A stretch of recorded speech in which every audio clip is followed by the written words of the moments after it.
Well, we want to go ahead and welcome everyone for joining us as we present the fiscal year 2023 budget. And I want to especially thank everyone that is watching from the community. This is a very important day for the city, and as we all know that it is the most important thing we do every single year as a city is ensure that we have a strong budget that is really centered around community and around the future. This is actually my 8th and final budget as mayor that we're presenting for the city. And like all budgets before, during these last 8 years, it is responsible, it is balanced, and it's one that the team is proud of. There are key components of this budget which we're going to talk about today, and as soon as I give a little overview of what's in the budget, I'm going to turn this over to our city manager, Tom Modica, who has been working all year with our finance team to put this budget together. Budgets are a process that takes really an entire year. And after Mr. Modica gives some remarks, we're also going to learn a little bit more about an important piece of this budget, which is our infrastructure plan, which we're presenting today. In addition, we'll answer any questions. And of course, as always, we look forward to sharing this information with the community. And as we speak, the City Council is also receiving a copy of this budget. And over the course of the next several weeks, they, of course, will also be deliberating and making changes like they do every year to the budget as they hear from the community. So I want to just start by giving a little bit of an overview. There are really 4 major elements to this budget that I believe are critical to the future of the city. There is a bold new infrastructure plan. In fact, the largest infrastructure plan in the modern history of the city is being presented in this budget. We have key investments to addressing what is our current homelessness crisis and helping folks that are unhoused. We also make critical investments in public safety and continue to build on ensuring that we, coming out of this pandemic, create a safe city. And we are, for the first time, creating a new Office of Climate Action. This is a key new office that's going to bring together positions, be fully staffed, and will focus on what is really the critical challenge that we face as a community and as a planet in the future, and that's, of course, climate change. So I want to start by talking a little bit about each one. For starters, what you will see in this budget is essentially a $500 million infrastructure plan. Now, this plan would not be possible if it wasn't for the voters approving not just Measure A the first time, but then making it permanent just a couple years ago.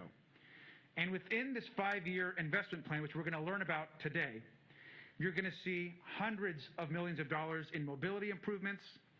You're going to see parks all across the city renovated, playgrounds replaced. You're going to see investments in public facilities and critical water improvements as well.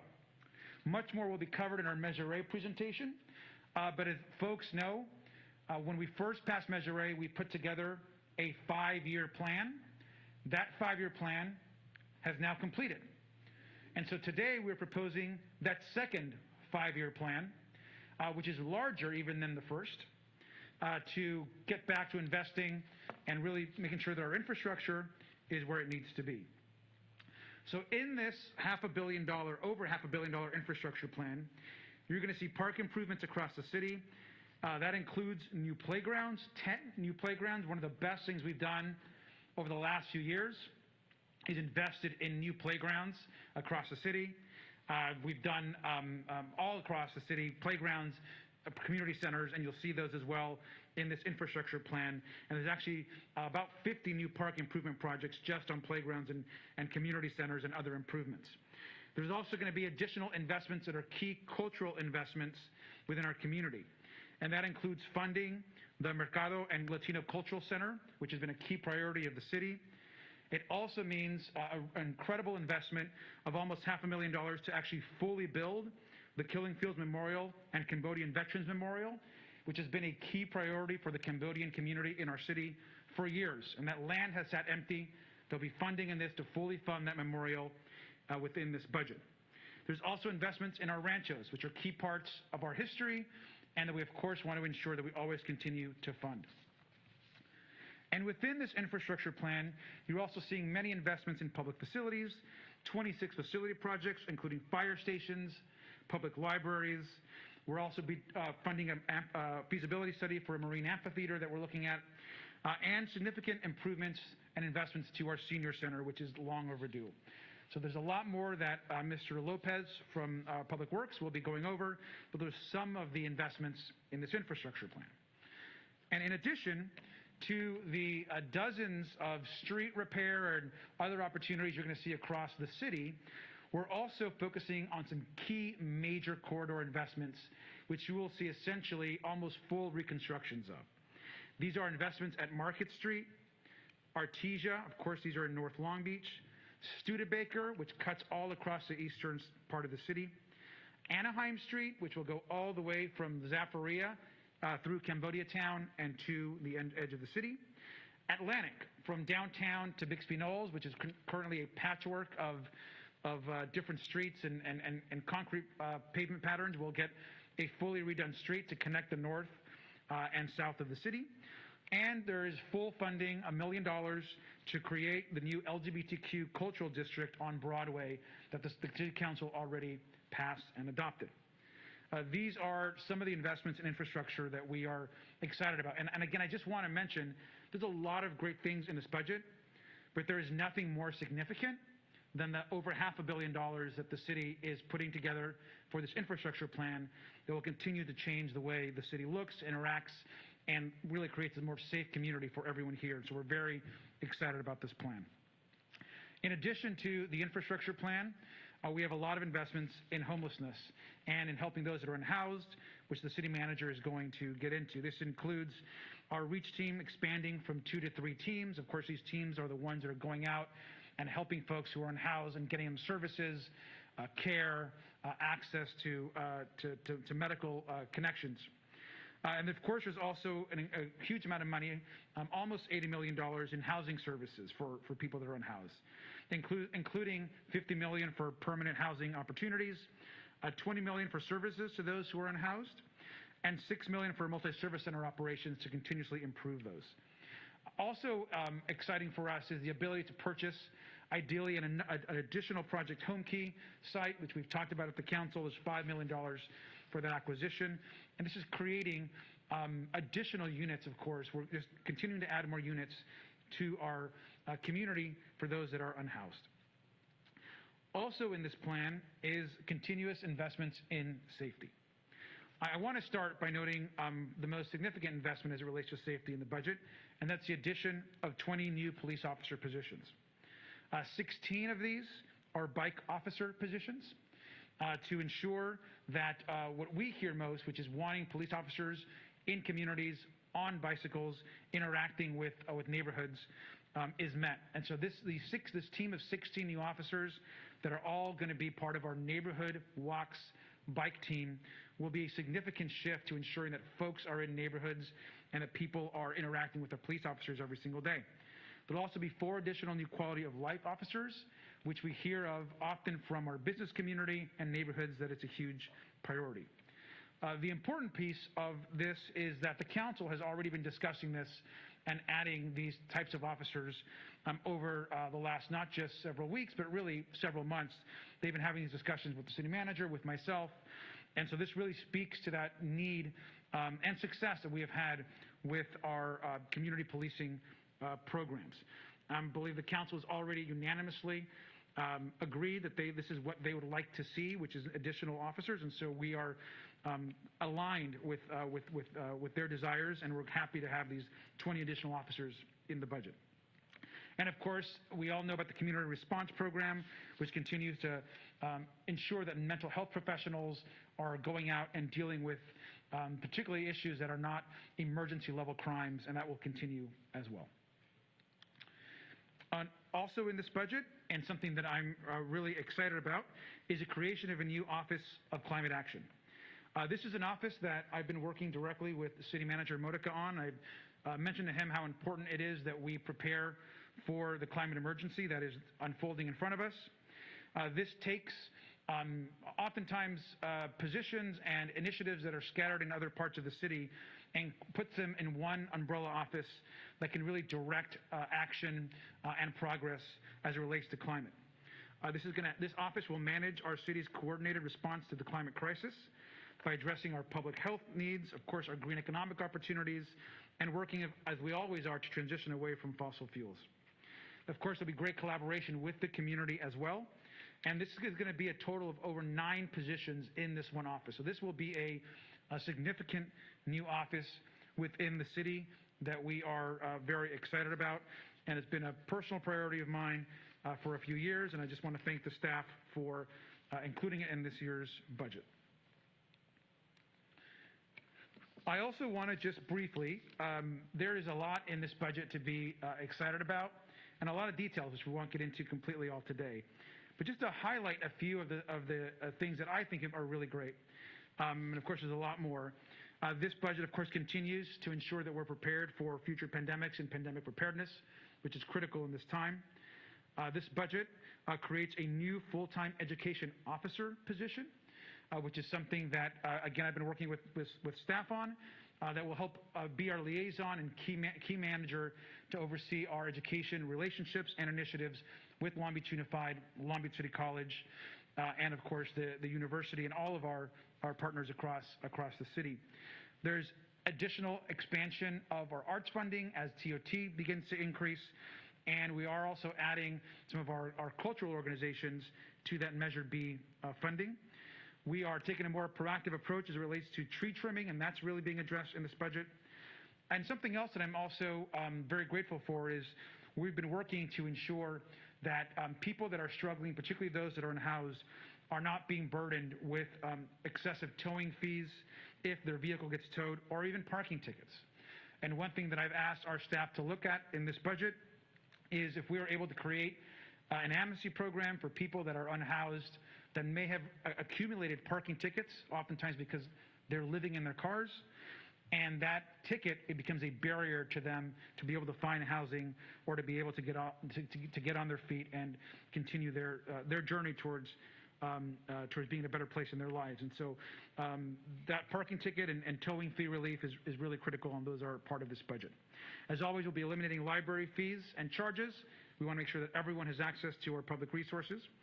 And finally, again, I'm proud once again that while we had done this prior to this budget continues to maintain full city reserves, and they're back at pre-pandemic levels. And one commitment we made early on was to not ever deplete our reserves and spend our reserves, which would be irresponsible. We did. Those were there for an emergency. We used them in an emergency, which was a pandemic. And now they're fully replenished and back to pre-pandemic levels, thanks to the American Rescue Plan and thanks to good planning by the city and being able to move in resources into the reserves. And so with that, I'm going to turn this over to our city manager, who will continue the presentation. And I want to thank him and the entire budget team for their incredible work. Thank you. Thank you very much, Mr. Mayor. So welcome, everyone. I also want to note we have a lot of our department directors here in the audience with us tonight or today. So thank you for being here. And while I get to present this budget, this really is their budget. They, with their whole team, spend a lot of time looking at priorities, looking at the council's priorities, the community's priorities, and that really is what comes together to address and create a budget that we can be proud of. So I get to go a little bit deeper into kind of what is in this really important document. Mayor said it well. This is the most important thing we do every year, is set our priorities through a fiscal plan. And so first of all, I'd like to reflect back on what we've done over this last year and share just some of the really significant accomplishments. We have our Long Beach Recovery Act plan in full swing, $271.3 million, 80 different recovery programs being designed or implemented. Part of that is we've given out $8 million in nonprofit and small business grant relief to 700 local businesses and nonprofit organizations. We've been able to support our residents with tenant assistance. 6,100 residents received $44.5 million. Our focus on affordable housing has continued and gotten even stronger. Since 2020, we have developed 880 affordable units completed, constructed, or proposed throughout the city. We certified our housing element and got that from the state, one of the first to do so, and now have a certified housing element for the next 8 years. We've added on to our Project Room Key. That is essentially providing a temporary shelter, 26 room locations and totaling 274 rooms. And we've been really focused on expanding shelter beds over the last 2 years. This number still blows me away. 552 new shelter beds over the last 2 years, bringing our total capacity to 994. We continue to visit a number of encampments, providing services, providing outreach, getting people connected into all the services we have to provide. 1,000 different visits and outreach into 1,800 people experiencing homelessness. Our multi-service center is busier than ever. We are seeing about 3,000 visitors a month to help them through the services in a coordinated model. We've abated 1.2 million square feet of graffiti, removed 2,100 tons of litter and illegally dumped items, filled 40,000 potholes, recovered 112 firearms and 98 firearm-related arrests. We've really put a lot of focus, and I want to thank our police chief and all of his officers for focusing on the surge that, as a nation, we saw in violent crime, and particularly in shootings. And so right now we are at a 16.7% decrease in shootings compared to last year. And we've responded to over 76,000 fire, marine, safety, and other emergency incidents, and very busy in our fire department. We established a backup 911 center. That was really important. We had plans for that, but we actually have a physical center now, and it's got 14 different workstations. We've launched our 11-member Youth Advisory Council. We focused a lot on early literacy development and distributed 2,000 early literacy kits and served over 50,000 youth through our programs in the city. We have a really impressive new airport ticketing lobby and checked baggage inspection system, and by the end of the year, we'll have our new baggage claim facility. We're on track next week to adopt our very first climate action and adaptation plan. And part of that plan is we're going to be phasing in using 100% renewable energy over the next several years. And just can't thank the water department enough for being that first leader to get to 100%. And over the next several years, we'll be phasing in our additional departments. And we've earned a First Place Digital City Award by the Center for Digital Government. And so let's talk a little bit about the budget now. Our FY23 budget is $3.2 billion. That's 36 different fund groups, 126 funds, and 23 different departments. It really is a budget that maintains all the services.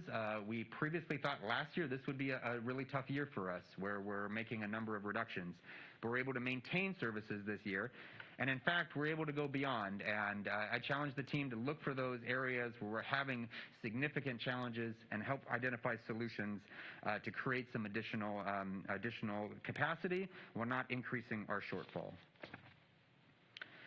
And so we really have 9 different areas that we've organized the budget around, and this is significant because we went out to the community this year earlier than normal. We went out in January and got input early before we even started the budget process, and these really were the themes that we heard in general from the community, and we organized the budget around those. Addressing homelessness, community safety, equity, inclusion, and health, business attraction, support, and economic development, arts, culture, and tourism, infrastructure, maintenance, and critical needs, climate change and environmental sustainability, attracting a great workforce and strengthening our internal administrative services, and then funding a number of unfunded operational needs. So we'll go into each one of those sections. The mayor's touched on some of these, so I'll go on those a little bit briefer, but we're adding a 3rd reach team. We currently have 22 outreach workers in the city. A part of those are 2 different reach teams, and now we're doing a 3rd reach team, so it'll bring our total outreach workers to 25. This year, we added a new position that can help take calls from the public or from people experiencing homelessness, and we're actually going to be adding 2 more positions to help them out, so we have a call center that people can reach. We've got money to really address some of the people experiencing homelessness on our rivers. I've been very proud of our efforts on the Caltrans freeways. That's been a wonderful partnership and looks a lot better, and people are getting services, and we want to do more on the riverbeds with the LA County. We've got funding for our enhanced rapid response, funding for when we have encampment sites in parks and open spaces, And then through our towing fund, we're providing some relief from fee increases to be able to create our program that's been in effect for a couple years to provide waivers for people experiencing homelessness when if they encounter a vehicle being towed. In the area of community safety, we have funded $980,000 in one-time funding for the Community Crisis Response Program. This was funding that was the police department helped recommend from last year's budget to be forwarded into this year's budget so that we can have an unarmed team that can respond to mental health, substance abuse, and quality of life issues. Really proud to announce the new Collaborative Response and Engagement Bureau in the police department. There's a lot of changes. With the new chief comes different ideas and different ways to structure. So he's creating this new bureau and adding 20 different police officers, as the mayor mentioned. So 16 bike officers and 4 quality of life officers. That doubles the amount of quality of life officers that are out in the divisions. We currently have 4. We'll now have 8, plus we'll have 2 more that are on the blue line. We are getting prepared, hopefully, for our SAFER grant from the federal government that would help continue operations for Engine 17 and funding a local match. And then a lot of that work on reducing shootings was done through a coordinated response team. And so we're providing additional dollars of $1 million in one-time Measure A funding to continue that good work. In the area of equity, inclusion, health, and quality of life, the council unanimously asked us to help support a new commission on women and girls, and so we are funding that position along with providing support for a lot of the other efforts in our equity office, including Human Relations Commission and the Justice Fund and our Racial Equity and Reconciliation Plan. We need some additional funding for interpretation and translation services. Our departments continue to be very focused on language access, and we're seeing an extra need for dollars. Support our Office of Equity interdepartmental efforts.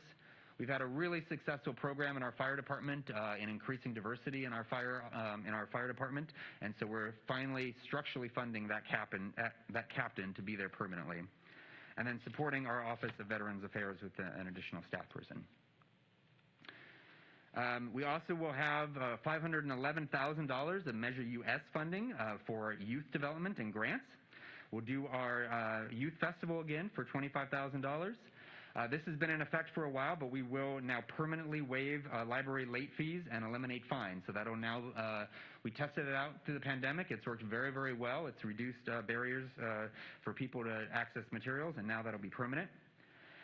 One of the biggest requests from our library was to fund additional resources, especially electronic resources, and so that'll have $400,000 in structural funding and another $400,000 in one-time funding.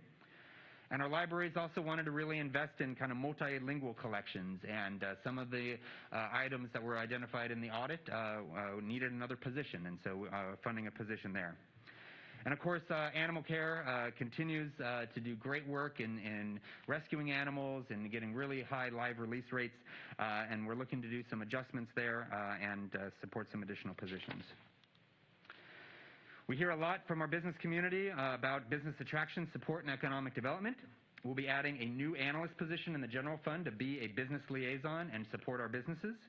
In our development services, we are adding a number of pet permit technicians and customer service reps and planners so we can keep up with demand and provide excellent customer service.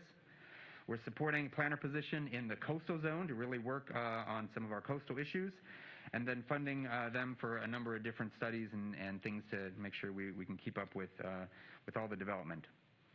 In arts, culture, and tourism, we are maintaining our support for our Convention and Visitors Bureau at $4.6 million, Museum of Art at $425,000, and our Arts Council at $454,000. Mayor mentioned great Measure B support. Now we have $2.1 million that supports, half of it goes to our major arts organizations and the other half to the Convention Center. And our Long Beach Recovery Act allocates over $2.4 million through FY24, including $1.1 million for visitor attraction and hospitality recover, and more money for the arts. In the budget, though, we are focused on a couple of areas. We are continuing our negotiations with the port on the Queen Mary, but whoever takes that asset on is going to need some staff support, so we're creating a new Pier H Bureau, adding an events coordinator, and also adding an analyst position to oversee the Long Beach Convention Center. And during the pandemic, we lost some support that we had. We had to give it up to be able to bring on someone to help us with the Olympics. And so we need to do that. We've been doing a lot of internal staff planning, but to bring on some expertise in the area of Olympics consulting. Infrastructure maintenance and critical needs. I think the mayor covered this well, and I'll have Eric talk about this, but $176 million CIP program, and then a $522 million 5-year infrastructure plan. We're also making sure that Public Works has the support they need. They're going to be doing a lot of projects, so they're going to need to staff up so we can make those projects happen. We also look at other critical needs. One of the big ones we've identified is in our parks. We really have only had a budget to respond to emergencies for tree trimming. And so we're augmenting that, and we're also creating a 7-year cycle in our parks for the first time. We're also going to be removing a lot of the structurally defective trees, and we're investing in our camera network at $2.7 million throughout the entire city, not just in parks.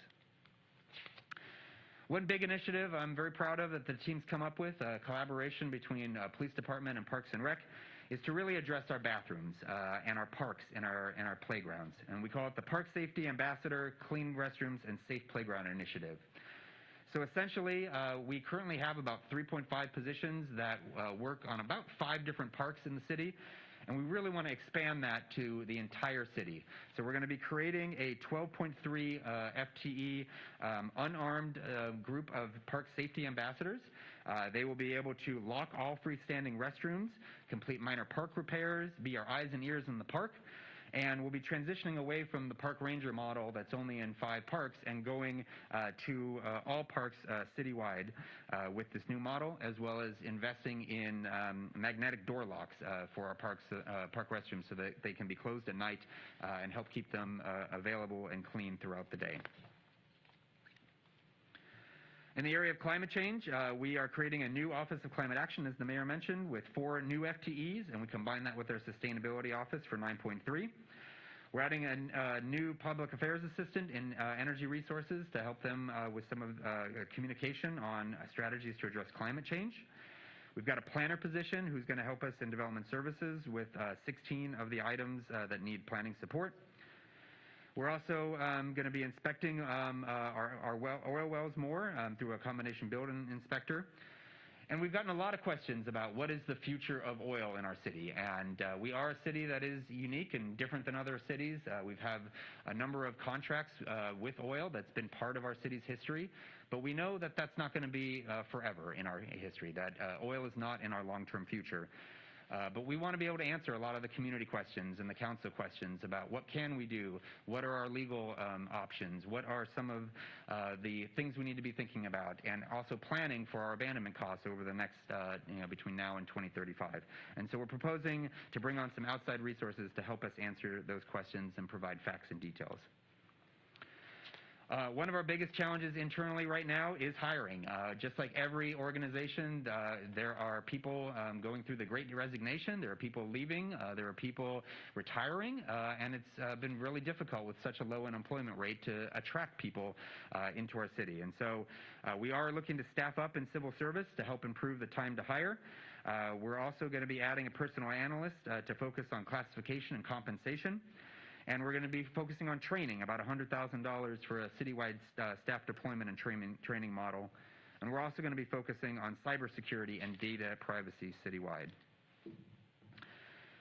The last category is, these were all kind of additions that we're looking at, but we also have city services that continue to get more expensive every year. With inflation, for example, your tree trimming costs go up, and if we don't take action, you actually just have the same amount of money, and it takes longer to trim trees. So things like staying on a 6-year tree trimming cycle was important. Providing the funds to water in our parks so that they can water at the minimum necessary, but enough to keep them green, that needed additional funding. Same thing with our parks maintenance and using alternatives to Roundup, and supporting our animal care services with medical costs in the amount of $500,000. And so briefly, we do want to take a look at the future. So essentially, we had projected this year to have about a $12 million shortfall, and even with all these additions and ways that we've been able to augment, we remain at about a $12 million shortfall, and that's going to be covered with our Recovery Act dollars. This does include the Measure M litigation shortfall or litigation loss, so now our shortfall is about $20 million this year, but that's all been covered through kind of planning ahead and having reserves for that. We will have to address these in the next fiscal year, and so that is something I want to focus on the next page. Is next year is going to be tougher. We do hope the economic recovery will continue. You never know what the future is going to hold, but right now we are looking at a shortfall of about $25 million in FY24, and it'll be a priority during 23 to address those solutions. And so today is our launch. This is Happy Budget Day. It's an exciting day, and after that we really take it to the community, and then it really becomes the council's document. It is them to ultimately approve, to take input, to make adjustments, and get us a fiscal plan for the next year. And so you can see all the things we've done so far and all the things that are upcoming. And so we encourage people to attend budget hearings, to attend the budget oversight committee meetings, to attend our virtual community budget meetings, and also we'll have a digital comment card that we can take input on. And so finally, I'm just so proud of this city. We are a city of so many accomplishments. We're full service and we provide so many different services to our residents. We have maintained those resources and even increased our support of our community throughout the pandemic. We are committed, we have incredibly committed, incredibly dedicated employees who just amaze me every day in how they perform in extraordinary ways. I'm so proud of our strong fiscal management, and we provide a foundation for really smart, strategic, and prudent decisions and investments. We have an incredible mayor and city council who help provide good direction for us so we can implement that direction. And we have wonderful partners in the city auditor, city attorney, city prosecutor, our clerk, our executive director of civil service, harbor director, and water general manager. And so with that, I'd like to turn it to Eric Lopez, who will go through the next exciting part of our budget. We have a lot to share with you today. So that is our $522 million infrastructure investment plan. So Eric.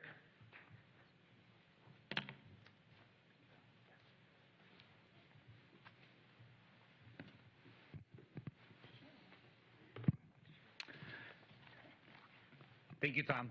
Good morning, everybody. As your Director of Public Works, it's my honor and my privilege to be able to provide you a more detailed outline of the previous Measure A infrastructure investment plan and the proposed next 5-year infrastructure investment plan.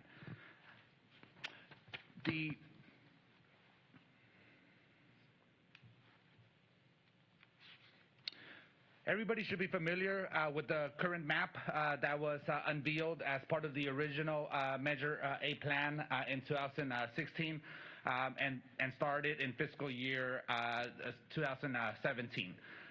We are just about complete with all of the commitments made in this capital improvement program.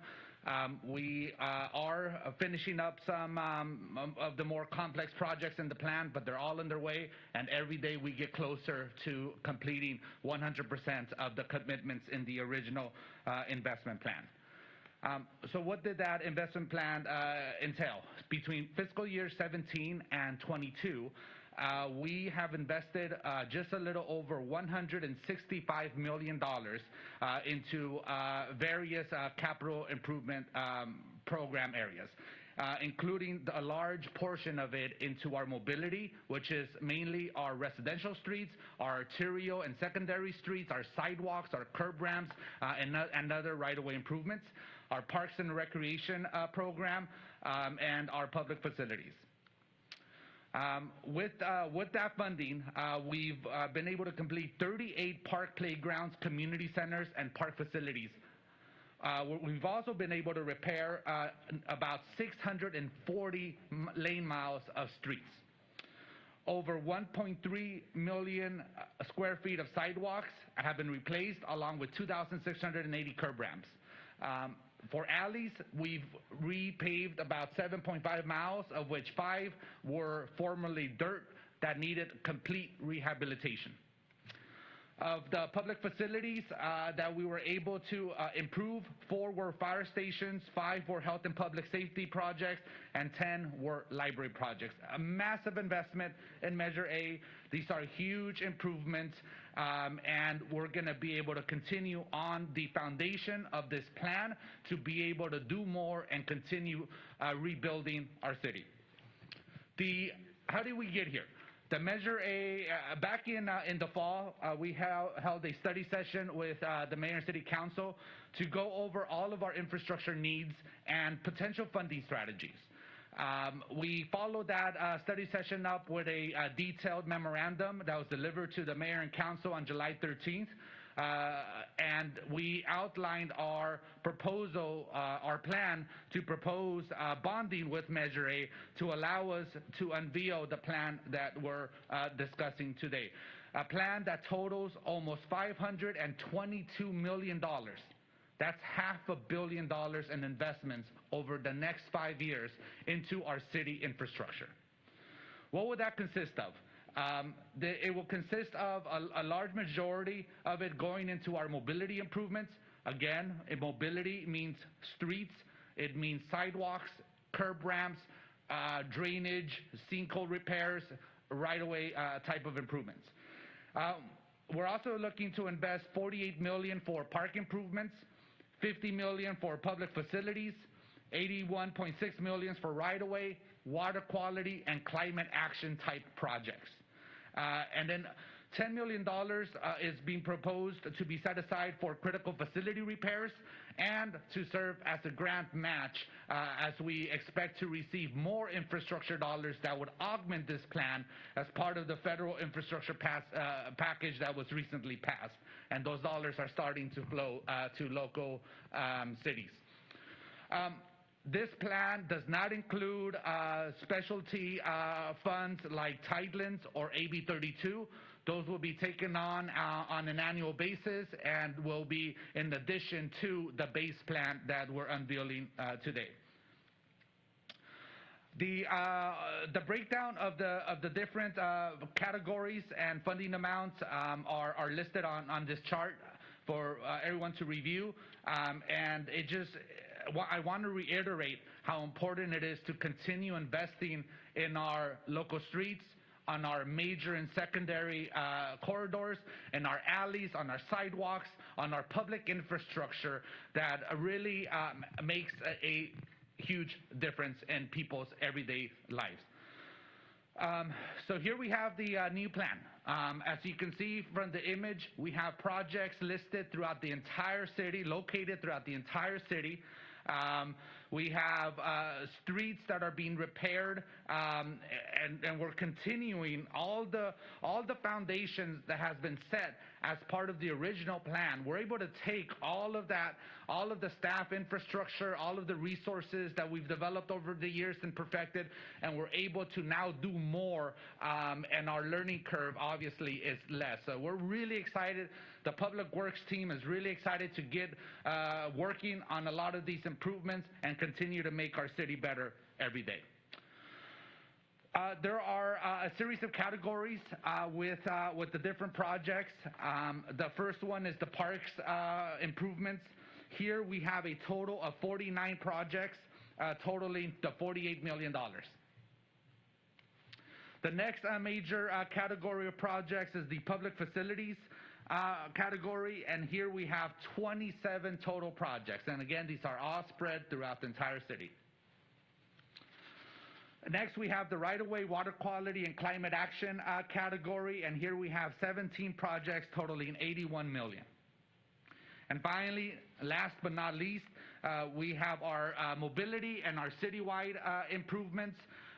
This is where our team of engineers and project managers really focus on the public realm, on our right-of-way, and work to improve the streets, the alleys, the sidewalks, and all of the shared infrastructure that we manage on behalf of the city. In total, this all adds up to just under $522 million, and we're happy to answer any questions.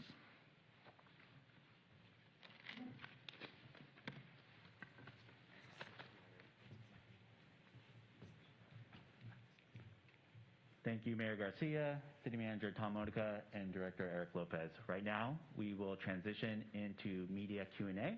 And with that, Jason, Long Beach Post.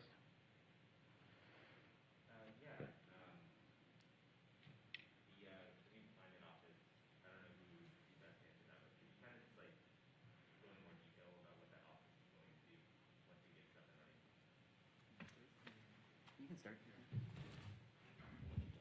Yeah, I mean, I think the most important thing is to recognize that, we are in a climate emergency and that we will have significant challenges in the future if we don't address things faster than we currently are. The city already does a lot of great things as it relates to our sustainability office and a lot of great initiatives. We have the CAP, actually, of course, the Climate Action Adaptation Plan, which is now coming into kind of full implementation mode.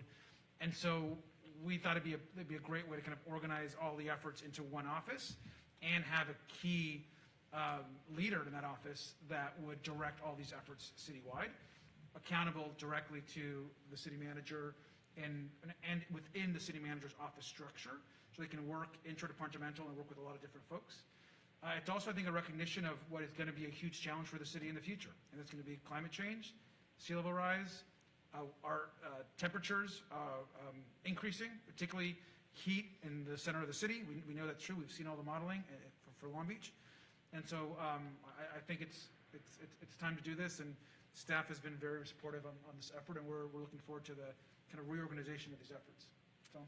Yes, that's a great explanation. And then I would add that the plan is really detailed. So if you look at it, it is down to the task and specific items that need to happen. But it was really identified early on that was a plan put together by our planning team, but they're not implementers. So Development Services really led a lot of this work in helping to identify those, working collaboratively with departments.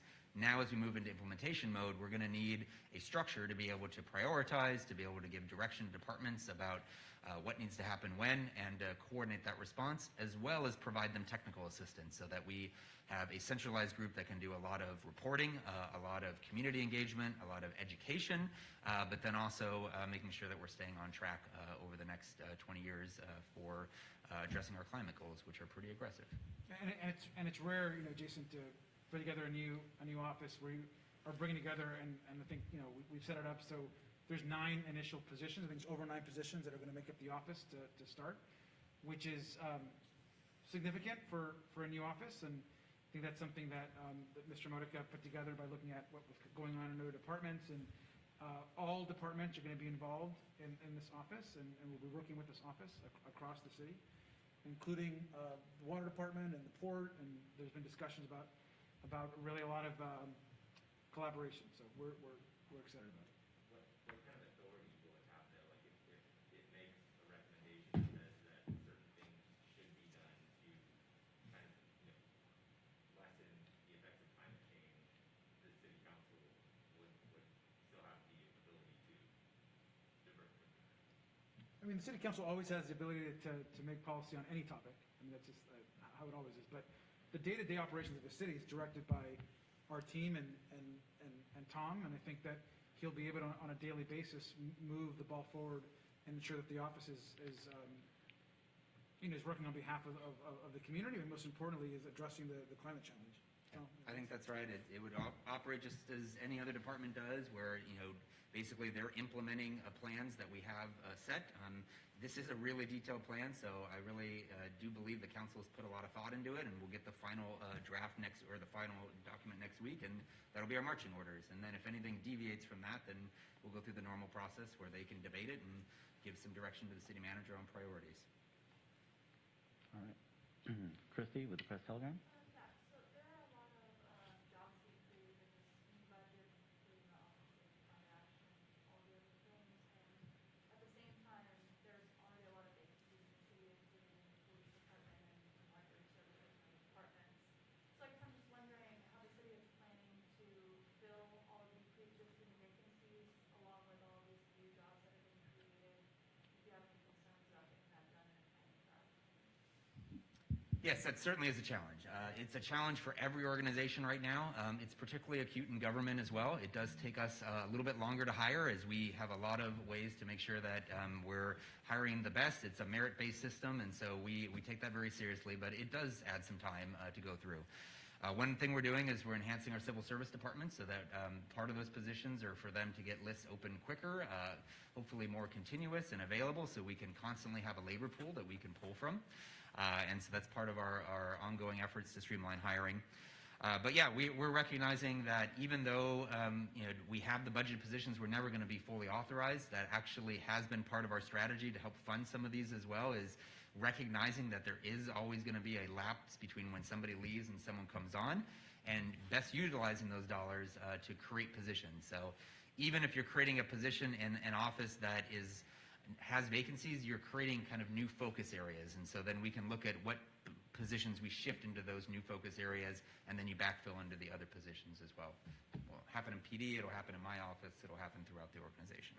Okay, and then just following up on that a little bit, I just wondering if you could speak a little bit on the difference between the budget officers that is entitled to the police department and the quality of life officers. I'm not really sure the differences between these and how they interact. Certainly. So next week, we're going to really get in with our police department. They're going to give a full presentation. I'll give the best answer I have now, and then they can certainly expound on it next week. But we essentially are going to have four different divisions. All the four divisions, each will have 4 bike officers that will not be doing regular calls for service. They're there basically to do more proactive, to be out in the community. If we've got identified hot spots where we're having issues, they can be out and have a more visible presence. They can supplement our Neighborhood Walks program and be a part of that program as well, and provide more support there.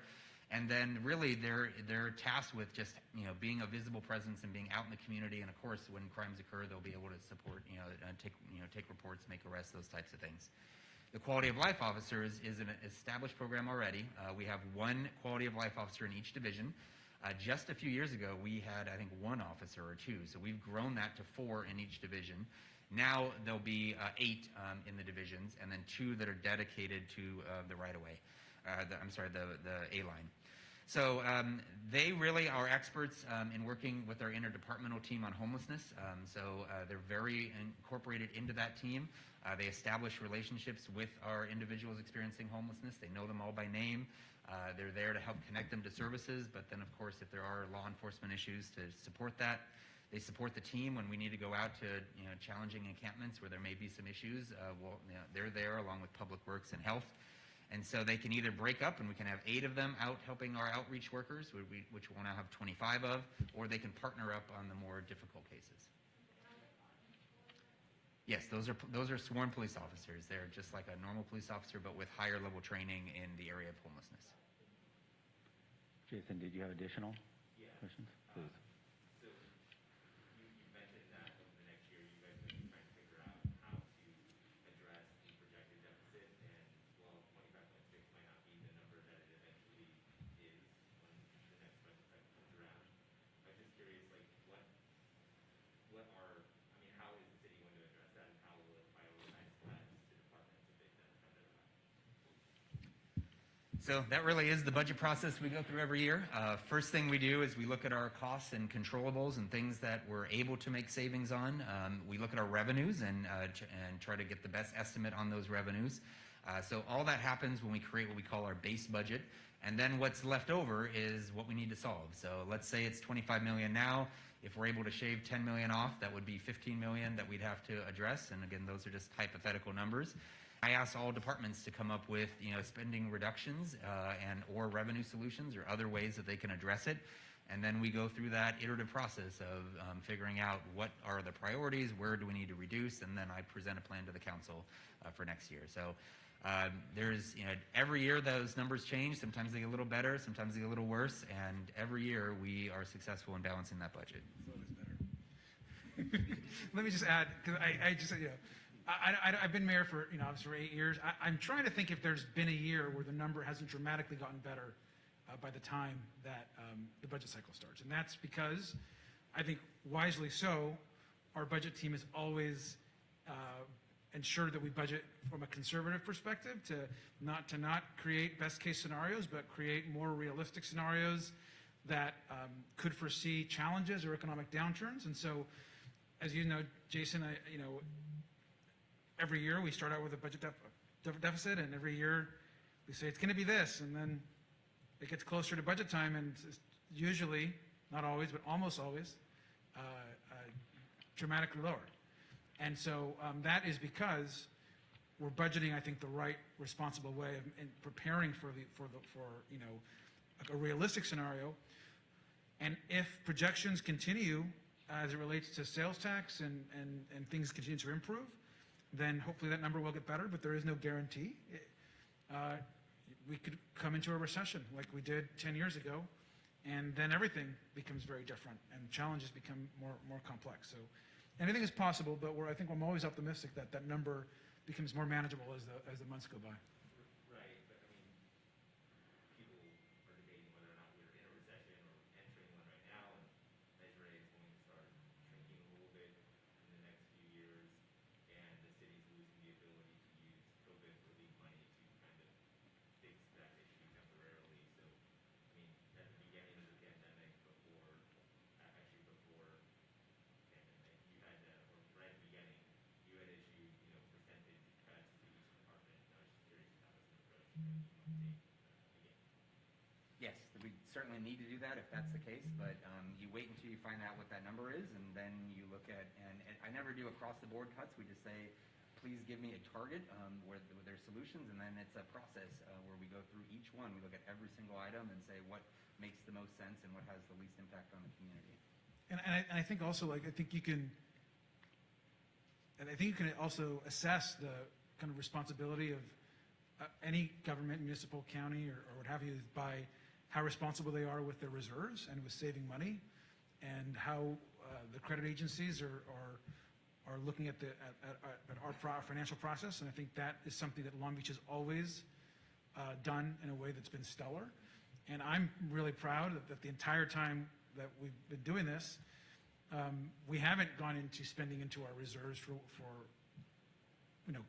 random project or because the council felt like it. It's always been very responsible, and even with the American Rescue Plan resources and with our own budgeting, I think we're one of the first cities in the country with when that process started to immediately begin by ensuring that all our reserves were back to square one before we did anything else. And that was something that I think the budget team did a great job on.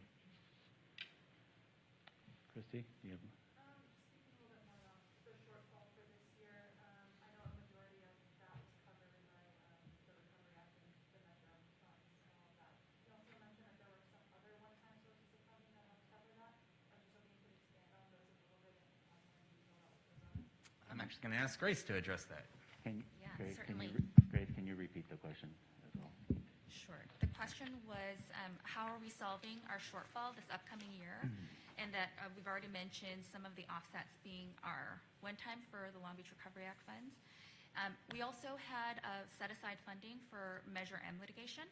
So we had about $8.5 million set aside. We were hoping we did not have to use it, but when we found out about the outcome of the Measure M litigation, we had those reserves set aside. So those will help us cover that gap for this year. Also in the presentation, we talked about some one-times, like $980,000 for the community crisis response. That's actually coming from savings that we're earmarking in this current fiscal year in FY22 from the police department. So those savings that they're able to achieve in this year are able to help with that. And we had about $1.1 million of, as the mayor mentioned, as we get more information, we do projection updates, and that was part of our projection updates that improved our cost centers.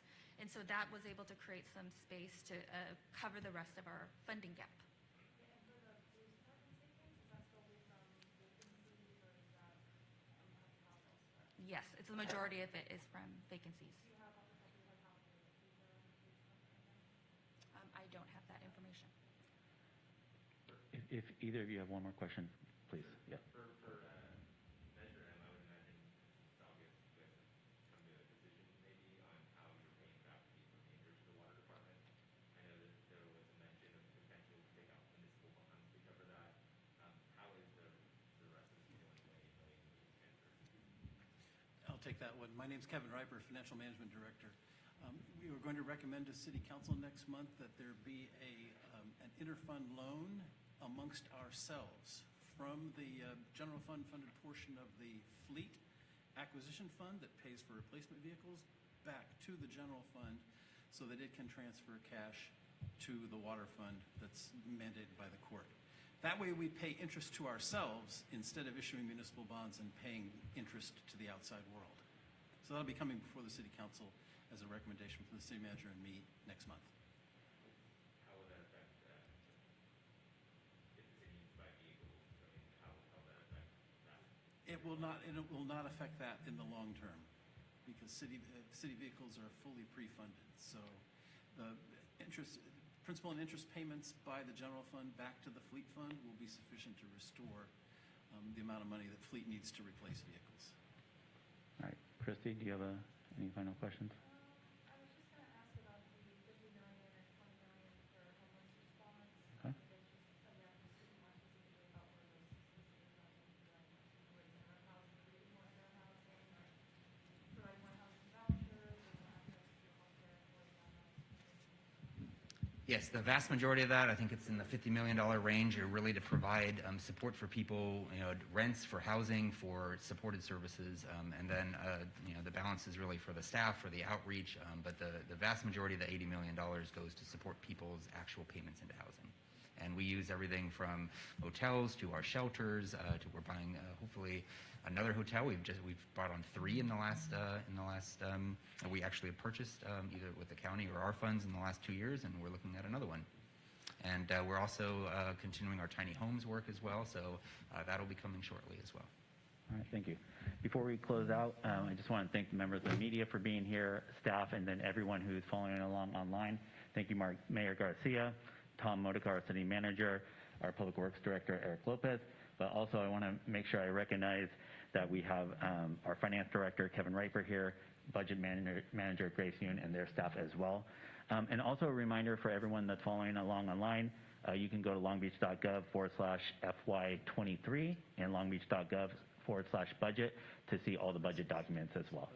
So thank you very much.